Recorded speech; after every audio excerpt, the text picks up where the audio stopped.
A guerra entre Israel e Irã, com a participação dos Estados Unidos, reacendeu a agenda escatológica. E muitas pessoas têm falado sobre os sinais da segunda vinda de Cristo. Este é um assunto extremamente importante. Até porque a segunda vinda de Cristo é a acrópole da nossa esperança, é o pináculo da nossa fé, é a consumação da nossa redenção. A verdade inconteste da segunda vinda de Cristo faz parte da esperança do povo de Deus ao longo dos séculos. Há mais profecias na Bíblia sobre a sua segunda vinda do que sobre a sua primeira vinda. Como todos os sinais da primeira vinda se cumpriram e de forma literal, certamente as profecias sobre a segunda vinda se cumpriram, estão se cumprindo e cumprir-se-ão rigorosa e literalmente. Jesus não nos permitiu marcar datas. Este dia é da economia do Pai. Entretanto, alertou-nos de que deveríamos estar prevenidos, preparados, vigilantes, e deu-nos sinais, como placas de sinalização, apontando então para a sua segunda vinda.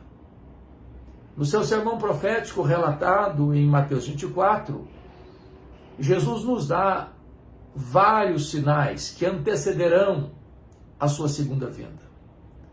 Ele foi abordado pelos seus discípulos, admirados com a construção do templo, dizendo: Jesus, vede que pedras, que construções, que monumento, que arquitetura.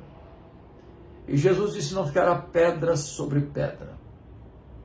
Então, quando chegaram no Monte das Oliveiras, perguntaram a Jesus: quando sucederá isto?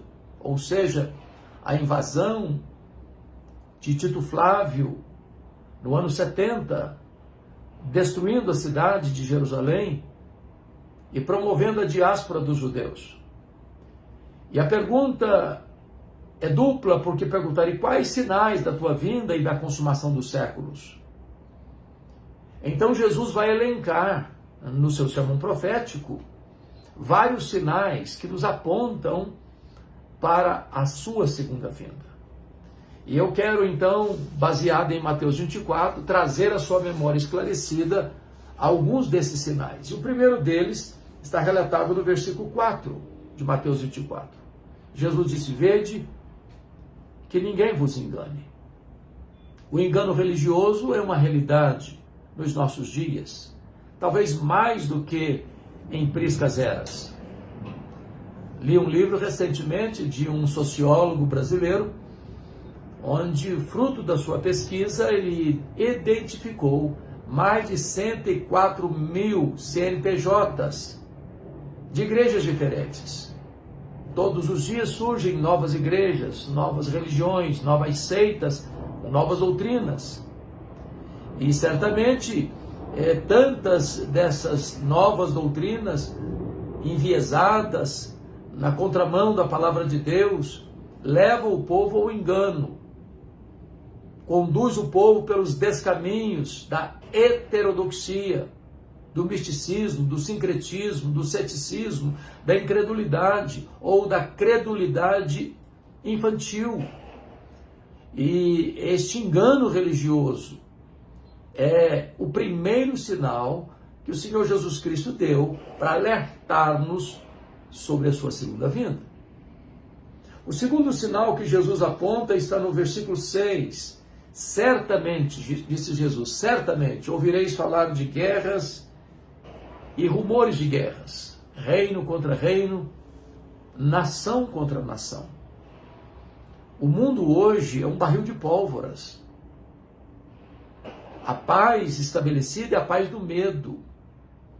Já em 1985, Mikhail Gorbachev, no seu livro Perestroika, afirmou que uma terceira guerra mundial não haveria vencedores e nem vencidos, uma vez que o arsenal que se tem hoje daria para destruir o nosso planeta 27 vezes.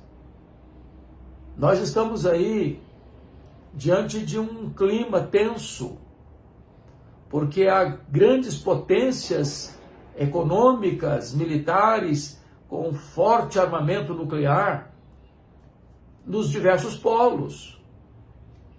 Então, se for para um lado, você tem potências e superpotências, se for para o outro lado, você tem superpotências, e nós vivemos aí nessa grande tensão de uma guerra nuclear, de armas atômicas, de riscos iminentes, de perigos reais, de destruição e até de autodestruição. E Jesus diz que certamente nós ouviríamos falar de guerras e rumores de guerras. Só no século passado, nós tivemos 2 grandes guerras mundiais, 1914, 1918, 30 milhões de pessoas morreram na Primeira Guerra Mundial. 1939, 1945, 60 milhões de pessoas morreram na Segunda Guerra Mundial. E o mundo não pacificou, apesar das atrocidades. E o mundo não melhorou, apesar dos prejuízos. Nós vivemos hoje numa realidade em que se investe mais em armamentos de guerra do que em quaisquer outras formas ou agendas ou pautas de um governo. Mas em terceiro lugar, versículo de número 7, Jesus falou que haverá fomes e terremotos em vários lugares. É digno de nota que nos mais de 8 bilhões de habitantes do planeta, há tanta gente, com o estômago roncando de fome, morrendo de fome e inanição. O problema do mundo não é falta de provisão, mas é má distribuição. Enquanto uns morrem de comer, outros morrem de fome. Enquanto uns investem em luxo e ostentação, outros estão morrendo por falta do básico. A fome também é um efeito colateral das guerras sangrentas, desumanas tantas vezes. E haverá terremotos em vários lugares. O mundo está como que assolado, açoitado pelos abalos sísmicos. Placas tectônicas balançando edifícios, prédios, pontes e trazendo tanta dor, tanto prejuízo, tantas vidas ceifadas. E esses terremotos têm se multiplicado mundo afora. A questão não é ter terremotos, é que tanto os terremotos, quanto as fomes, quanto as guerras, estão se multiplicando mundo afora. Isso são sinais da segunda vinda de Cristo. Mas ainda, no versículo 9, Jesus diz assim: sereis atribulados e vos matarão, sereis odiados de todas as nações por causa do meu nome. E aqui há a perseguição religiosa. Isso é um fato. A igreja cristã é uma igreja martírica. Nunca houve um período sequer na história em que ela não fosse perseguida. O mundo odeia a igreja. O diabo odeia a igreja. Aqueles que seguem a pauta do arqui-inimigo, o diabo, odeiam a igreja. A igreja nunca agradou o mundo. Se ela é fiel a Cristo, ela será perseguida. Perguntaram para um pastor no seminário de Recife se a igreja fosse mais perseguida, ela seria mais fiel. Ele respondeu: não. Se a igreja for mais fiel, ela será mais perseguida. Os valores de Cristo estão na contramão dos valores deste mundo. O cristianismo é exatamente o contrário daquilo que o mundo pensa, daquilo que o mundo crê, daquilo que o mundo defende. Nós somos uma contracultura. Portanto, chega um momento em que o fato de você ser um cristão já torna você alvo do ódio e da perseguição do mundo, em todas as nações. O cristianismo tem sido perseguido, os cristãos têm sido perseguidos, a igreja tem sido perseguida. Aliás, é digno de nota que a igreja de Cristo é martírica e o sangue dos mártires é a sementeira do evangelho. Não devemos ficar chocados, surpresos com esse fato, porque o apóstolo Paulo chegou a escrever em 2 Timóteo 3,12: todo aquele que quiser viver piedosamente em Cristo será perseguido. Então a perseguição religiosa é o prato do dia deste mundo, é o cardápio deste mundo, e seremos odiados em todas as nações, em todos os lugares, em todos os tempos. Enquanto eu estou aqui conversando com você, há cristãos, irmãos nossos, que estão sendo presos, torturados, castigados, mortos com requintes de crueldade, martirizados, não porque cometeram crimes, mas porque são cristãos, porque têm uma Bíblia, porque professam o nome de Jesus. Assim como lá na igreja primitiva, os cristãos eram queimados vivos, eram crucificados, eram jogados às feras, simplesmente pelo fato de confessarem que Jesus Cristo é o Senhor. Mas ainda, o versículo de número 12, um outro sinal: e por se multiplicar a iniquidade, o amor de quase todos se esfriará. Nós estamos vivendo num mundo de grandes conquistas científicas, de grandes avanços tecnológicos. Nós temos hoje a capacidade de empacotar na cabeça de um alfinete todos os dados genéticos dos mais de 8 bilhões de habitantes do planeta. Falamos hoje da nanotecnologia, falamos hoje das aeronaves de guerra tão potentes, tão poderosas, que valem muito, muito, muito mais do que a mais excelente das aeronaves que transportam passageiros. Nós temos hoje um avanço extraordinário na medicina, na comunicação, agora com a inteligência artificial, tantas coisas exponenciais, espetaculares. E aliás, lá no livro de Daniel, nos é informado que o saber se multiplicará como um sinal da segunda vinda de Cristo. Estamos vivendo isso. Agora, não avançamos na área moral. Não avançamos. Ao contrário, regredimos. O homem hoje é um gigante na ciência, um nanico na vida moral. É a degradação. São as pessoas sucumbindo às drogas. São as pessoas se entregando à embriaguez. São as pessoas se entregando à prostituição. São as pessoas vivendo uma vida completamente às avessas. Não apenas na tolerância do erro e do mal, mas uma inversão de valores, chamando o doce de amargo, amargo de doce, luz de trevas e trevas de luz. É uma inversão de valores que nós estamos vivendo no mundo de hoje. E isso é um sinal eloquente da próxima, breve volta do Senhor Jesus Cristo.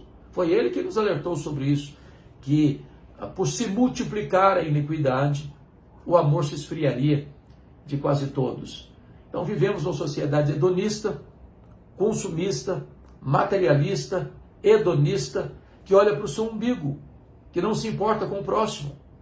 Às vezes oprime ainda o próximo, o forte prevalecendo sobre o fraco, o culpado prevalecendo sobre o inocente, homens se vendendo para darem testemunhos falsos acerca do seu próximo, cortes sendo compradas, ricos e poderosos comprando sentenças a peso de ouro. E desta maneira, a violência prevalece nas altas rodas do poder, nas grandes transações comerciais, no comércio internacional, em todas as frentes, em todas as áreas, em todos os setores da sociedade, vemos a marca da violência, da corrupção, da maldade, da iniquidade prosperando. Isso é um sinal eloquente da volta do Senhor Jesus Cristo. Mais ainda, versículo 14, e o evangelho do reino será pregado por todo o mundo, para testemunhar todas as nações, então virá o fim. Vemos aqui um outro sinal da segunda vinda de Cristo, que é a pregação do evangelho por todo o mundo. E eu quero destacar aqui um ponto muito importante. É que, com o advento da internet, nós vemos o avanço desta agenda missionária da igreja. Porque hoje você está falando da sua própria casa, como eu estou fazendo aqui agora, da minha própria casa. E esse vídeo vai subir para uma plataforma de YouTube. E esse vídeo vai ser visto por pessoas, milhares e milhares e milhares de pessoas, não só no Brasil, mas mundo afora. Hoje você pode postar uma mensagem, como tem algumas, e já tem alguns milhões de pessoas que já ouviram, que já assistiram. Então, você pode estar pregando na sua comunidade, na sua igreja, na sua casa, no seu escritório, no seu estúdio. E esta mensagem alcançar centenas de nações. Esta mensagem chegar aos rincões, não só da nossa pátria, mas também aos locais mais distantes das nações mais longínquas da Terra. Graças a esse avanço da tecnologia, da internet. E hoje, louvado seja Deus, o testemunho do Evangelho tem chegado. O Evangelho do Reino tem sido proclamado. Pessoas do mundo inteiro, de todas as etnias, têm sido alcançadas pela pregação do Evangelho. E Jesus Cristo define que a pregação do Evangelho em todo o mundo, para testemunhar todas as nações, marcaria então esse tempo do fim. Então virá o fim. Louvado seja Deus. Essa agenda está sendo cumprida. Essa profecia está se cumprindo. E o Evangelho está sendo anunciado. Eu espero que você, que está me assistindo agora, possa responder ao apelo do Evangelho. E o apelo do Evangelho é: arrependei-vos e crede. Arrependei-vos e crede no Senhor Jesus. Porque todo aquele que crê e for batizado será salvo. Mas o que não crê já está condenado. Precisamos erguer os nossos olhos e ver os sinais eloquentes da segunda vinda de Cristo. Mas ainda, você vai encontrar no versículo 15, onde ele vai falar do abominável, da desolação, que Paulo chama de o homem iníquo, o homem da iniquidade, o homem sem lei, e que o apóstolo João vai chamar de besta ou anticristo. O mundo está como que preparado para seguir a qualquer líder mundial que propõe a solução para os graves e intrincados problemas da humanidade. O anticristo não é uma entidade, é uma pessoa, é o número de um homem. 666, o máximo da imperfeição e da iniquidade. O anticristo vai ser adorado por todas as nações, exceto por aqueles cujos nomes estão escritos no livro da vida. Portanto, aqueles que creram em Jesus, que nasceram de novo, que foram justificados pela fé, que foram regenerados, que foram selados com o Espírito Santo, que têm seu nome escrito no livro da vida, esses jamais se curvarão diante do anticristo. Preferirão a morte à apostasia. Mas mesmo se morrerem, são vencedores, porque venceram o diabo e os seus agentes pelo sangue do Cordeiro e pela palavra do testemunho, que é a palavra da martiria, dispostos não a amar a própria vida, mas morrer pela sua fé.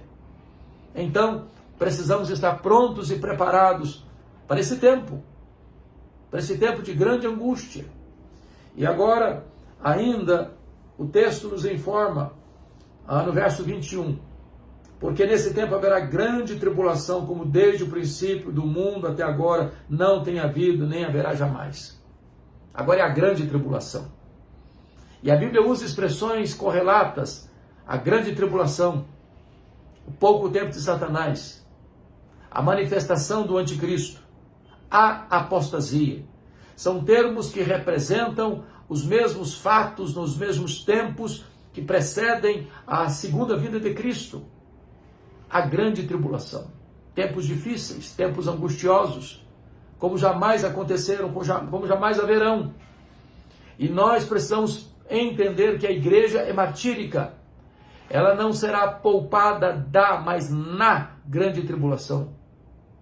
A igreja é a igreja martírica. É a igreja que será arrancada deste meio da grande tribulação.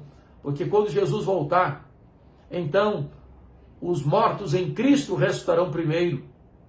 Depois os que estiverem vivos serão transformados e arrebatados para encontrar o Senhor Jesus nos ares. E assim nós estaremos para sempre com o Senhor. Não precisamos temer, porque o Senhor estará conosco todos os dias, até a consumação dos séculos. Ele diz: tende bom ânimo, eu venci o mundo. Não precisamos temer o futuro, porque Ele está lá no futuro. Ele diz: eis que eu estou vivo pelos séculos dos séculos. Não precisamos temer a morte, porque Ele diz: eu estive morto, mas estou vivo pelos séculos dos séculos. Não precisamos temer o hoje, porque Ele está conosco hoje. Não precisamos temer do amanhã, porque Ele estará conosco amanhã. Ele é o nosso Deus, o nosso refúgio e a nossa fortaleza. E então, depois de todos esses sinais apontados por Jesus no seu Sermão do Monte, Ele vai descrever a sua segunda vinda. Então está escrito no verso 27, porque assim como o relâmpago sai do Oriente e se mostra no Ocidente, assim há de ser a vinda do Filho do Homem. A vinda de Cristo vai ser pessoal, vai ser visível, vai ser audível, vai ser repentina, vai ser inesperada, vai ser inescapável, vai ser gloriosa, vai ser vitoriosa. Ele virá com grande majestade e glória para sentar-se no trono, para julgar vivos e mortos, para julgar as nações, para lançar os que rejeitaram a sua graça no lago do fogo, mas para convidar os seus amados, por quem ele morreu, e que o receberam como Salvador e Senhor. Vinde, benditos de meu Pai, entrem na posse do reino que vos está preparado desde a fundação do mundo. Então, com corpos glorificados, sem lágrima, sem dor, sem sofrimento, sem nada contaminado, nós reinaremos com Ele e desfrutaremos da companhia dEle e nos deleitaremos nele para sempre e sempre e sempre e sempre. O nosso grito de esperança e a nossa grande expectativa é: Maranata, ora vem, Senhor Jesus.